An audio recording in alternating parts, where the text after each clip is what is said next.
सूत जी महाराज कहते हैं सोनकाद ऋषियों, उस समय की बात है जिसमें महाभारत का युद्ध समाप्ति की ओर है।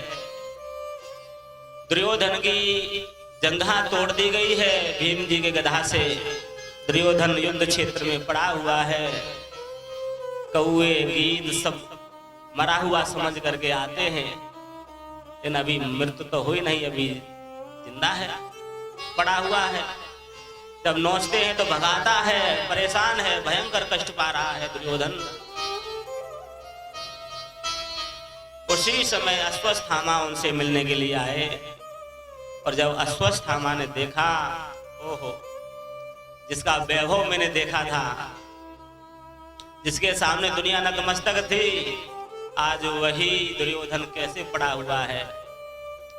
जिसके बड़े बड़े योद्धा प्रणाम करते थे, आज उस मेरे मित्र की क्या गति हो गई। बोलो मित्र, मैं तुम्हारे लिए क्या कर सकता हूँ, क्या करूं मैं तुम्हारे लिए, क्या अंतिम इच्छा है तुम्हारी। दुर्योधन ने कहा, मित्र दुख तो एक ही बात का है मुझे। हम 100 भाई थे, 100 के 100 स्वाहा हो गए, मृत्यु को प्राप्त हो गए, लेकिन मेरे शत्रु 5 थे, 5 के 5 जीवित, हम एक को भी नहीं मार पाए। इससे बड़ा और दुख क्या होगा। कम से कम एक भी अगर चला जाता तो थोड़ा मन को संतोष हो जाता। कम से कम एक तो मैंने मारा। हम 100 भाई थे, 100 भी चले गए, और मेरे शत्रु का कोई नाश ही नहीं हुआ, बाल बांका नहीं हुआ। यही मुझे बड़ा कष्ट है। अश्वत्थामा ने कहा, मित्र चिंता मत करो, मैं पूर्ण प्रयत्न करूंगा। अश्वत्थामा ने विचार किया, शत्रु प्रबल है, मैं अकेला हूं, कैसे लड़ूंगा। एक न्याय है, काग लोक न्याय, अश्वत्थामा की बुद्धि में आ गया वो न्याय। जैसे एक उल्लू था, अब दिन के समय कौआ ने देख लिया तो पीछे पड़ गए उसके, परेशान बहुत किया बेचारे को, सहन करता रहा। रात्रि का समय हुआ, उस उल्लू ने फिर दिमाग लगाया, हम देखते हैं। एक उल्लू ने सभी कौओं को फिर रात्रि में परेशान किया, क्योंकि रात्रि में कौओं को नहीं दिखता है और दिन में उल्लू को नहीं दिखता है। तो जब अकेले हैं हम कैसे युद्ध करेंगे। उसने विचार किया, सोते समय हम जाके आक्रमण करेंगे, क्योंकि मैं अकेला हूं, शत्रु प्रबल हैं, और इधर प्रभु जिसकी रक्षा करते हैं उसको तो कौन मार सकता है। जाको राखे साइया है, साइया माने परमात्मा, जिसकी परमात्मा रक्षा करते हैं उसका कोई कुछ नहीं बिगाड़ सकता। अंतिम विजय की रात्रि है, आज विजय प्राप्त की है। प्रभु ने कौरवों पांडवों से कहा, चलो मित्रों आज विजय रात्रि, आज कोई बाहर रहेंगे, आज शिविर में नहीं सोएंगे। प्रभु पांडवों को लेकर के अन्यत्र चले गए, और 5 पांडवों की सैया पर 5 द्रौपदी के पुत्र आके सो गए। रात्रि में अश्वत्थामा आया और 5 पुत्रों के सिर काट के ले चला गया, और जाके दुर्योधन को दिखाए, देखो मित्र आप एक ही बात करते थे, मैं तो 5 को सिर लेके आ गया हूं। जब दुर्योधन ने उन बालकों को विशेष रूप से देखा, नजदीक से देखा, तो पहचान गया, रे अश्वत्थामा ये तेने क्या कर दिया, मेरा तो कुल का पानी देने वाला है, तेने सर्वनाश कर दिया।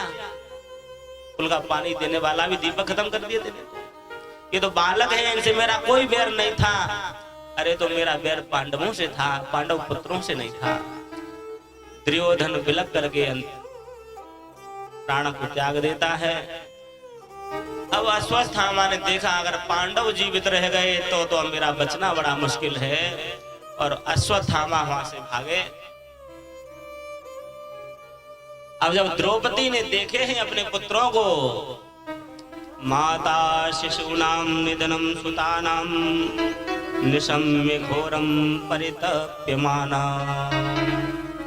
माता शिशूनाम निधनम सुतानाम निशम्य घोरम परितप्यमाना, तदा रुदद्बाष्पकलाकुलाक्षी तां सात्वन्नः किरीटमाली।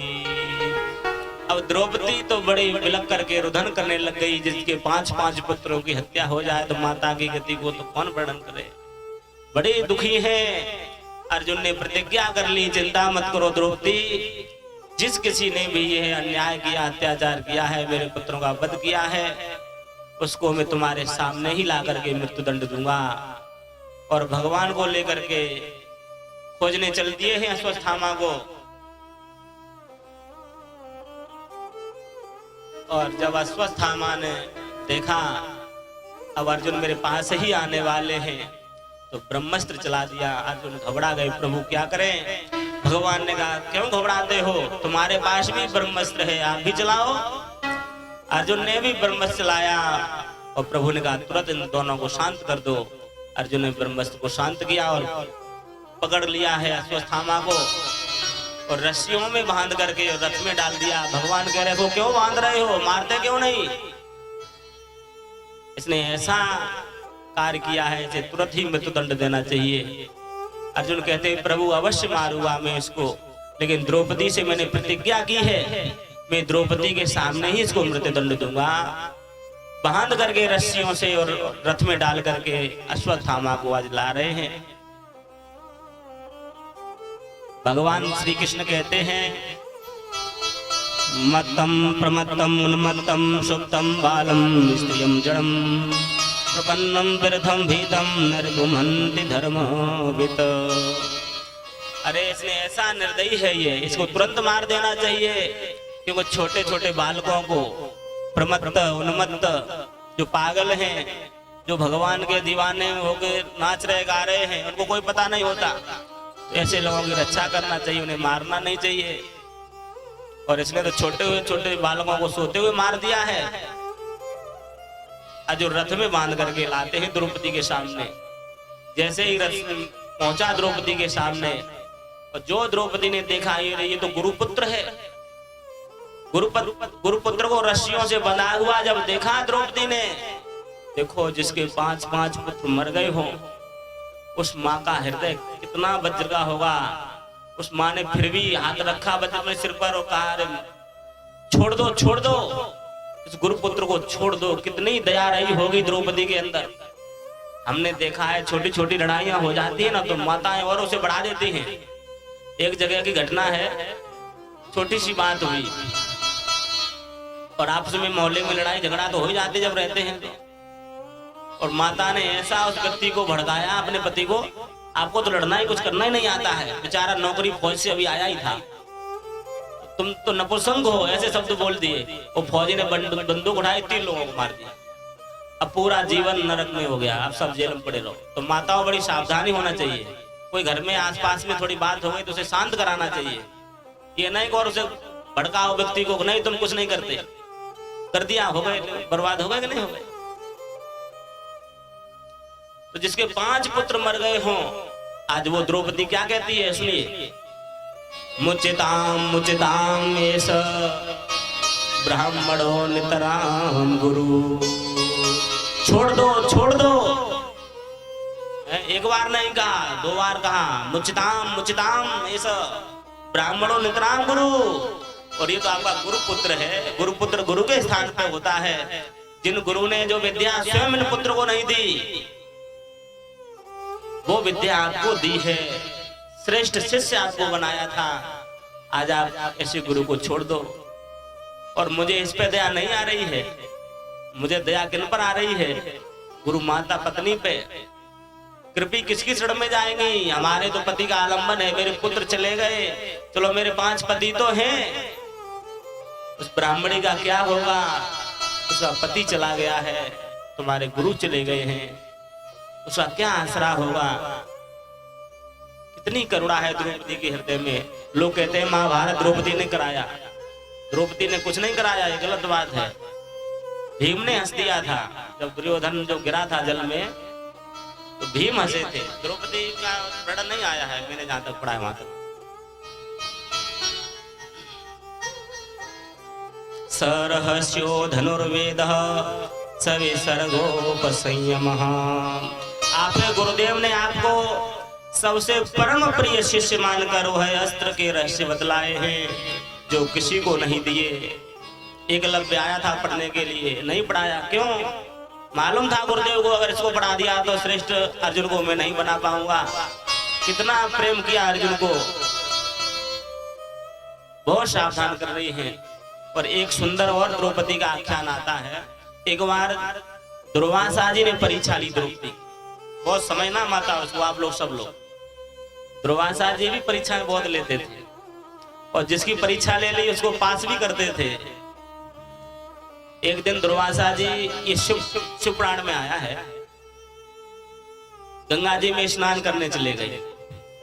स्नान करने चले गए, उधर द्रौपदी स्नान कर रही थी, दुर्वासा जी करने लग गए स्नान। और दुर्वासा जी का वस्त्र जल में बह करके चला गया, दुर्वासा जी नग्न हो गए।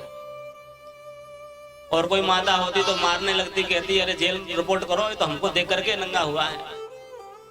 लेकिन द्रौपदी ने ऐसा नहीं किया। उसने क्या किया? अपना वस्त्र कपड़े को फाड़ा और जल में वस्त्र को बहा दिया। दुर्वासा जी ने वो वस्त्र को पकड़ा और लपेट लिया। ऐसे दुर्वासा जी ने परीक्षा ली और आशीर्वाद दे के आए। तो कितनी सहनशील है द्रौपदी, है कोई साधारण नहीं है। अग्निकुंड से उत्पन्न हुई है, साक्षात देवी है, दुर्गा है। अर्जुन बोले देवी तुम क्या भूल गई, तुम्हारे एक नहीं 5-5 पुत्र सोते हुए इसने मारे हैं और तुम कह रही उसको छोड़ दो। मैं कैसे छोड़ दूं इसको? वहां पर अन्य भाई भी खड़े हुए हैं, धर्मराज भी खड़े हुए हैं। मारो दिरस्य जननी गौतमी पति देवता यथा हमृत वत्सात यथा हमृत वत्सारता रोदिरम मुख मुहु। द्रौपदी कहती है जो दुख मैंने देखा है वह दुख आपकी गुरु माता को देखने को न मिले। मैं यह चाहती हूँ, मुझे इन पर बिल्कुल दया नहीं है। अस्वस्थामा पे मुझे कोई दया नहीं है, लेकिन मुझे दया जो आ रही है वो कृपी को देख के आ रही है। उस माता का क्या होगा? वह किसका आश्रय लेगी, किसका अवलंब करेगी? धर्मराज जी ने भी कहा तुम सही कह रही है द्रौपदी, आप इनको छोड़ दो। अब बड़ी दुविधा हो गई। अर्जुन की प्रतिज्ञा है, मैंने प्रतिज्ञा की है इसको मारूंगा द्रौपदी के सामने। अब द्रौपदी कह रही है छोड़ दो, धर्मराज भी कहने लग गए छोड़ दो। भीम कहते हैं अरे अर्जुन तेने छोड़ दिया तो मैं मार दूंगा निश्चित रूप से, मैं नहीं छोड़ने वाला हूं। अब भगवान की तरफ देख रहे हैं अर्जुन, प्रभु आप ही बताओ कुछ। भगवान ने बता दिया तस्मात् शास्त्रम प्रमाणम ते कार्याकार्य व्यवस्थितो। गीता में भगवान कह रहे हैं व्यक्ति प्रमाण नहीं है, शास्त्र प्रमाण है। शास्त्रों की तरफ दृष्टि डालिए, शास्त्र क्या कहते हैं इस मामले में? तो शास्त्र कहते हैं ब्रह्म बंधुर्न हंतव्य आतताई वदारहण मयेवो भय मामनातम परिपायानुशासनम। विद्वानों को, संत को इनको नहीं मारना चाहिए, इनका अपमान करके छोड़ने में ही ठीक है। इनकी देह की देही मृत्यु नहीं होती है। क्यों? संभावित कीर्तिर्मरणाद विरुच्यते। भगवान गीता में कह रहे हैं जो सम्माननीय है, बड़ा विद्वान है, उसको तो अपशब्द कहने से ही वो मर जाता है, उसे लाठी से मारने की जरूरत नहीं होती है। और ऐसा ही स्थिति प्राप्त हुई है रामायण के अंदर।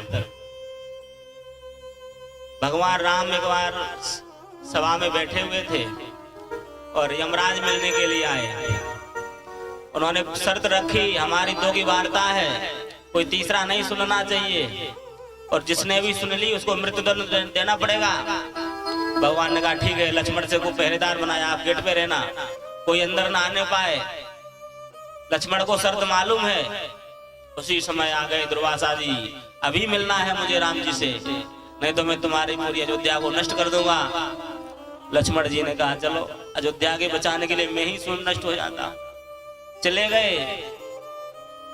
यमराज जी ने कहा प्रभु शर्त पूरी करनी पड़ेगी। उन्होंने कहा चिंता मत करो, अवश्य पूर्ण होगी। अब गुरुजनों के सामने समस्या आई, वशिष्ठ जी ने समाधान दिया। विसर्जये त्वां सौमित्रे मा भूत धर्म विपर्ययः त्यागो बधो वा विहिता साधूनां ह्यवयं समम्। जो सम्माननीय है उनका त्याग करना ही मृत्यु के समान है। आप लक्ष्मण का त्याग कर दीजिए, जरूरी नहीं उनका देह ही बद किया जाए। इस प्रकार से जब समाधान निकला, अश्वत्थामा की जो मणि थी, जो मणि को निकाल करके अपमानित करके अश्वत्थामा को छोड़ दिया है आज।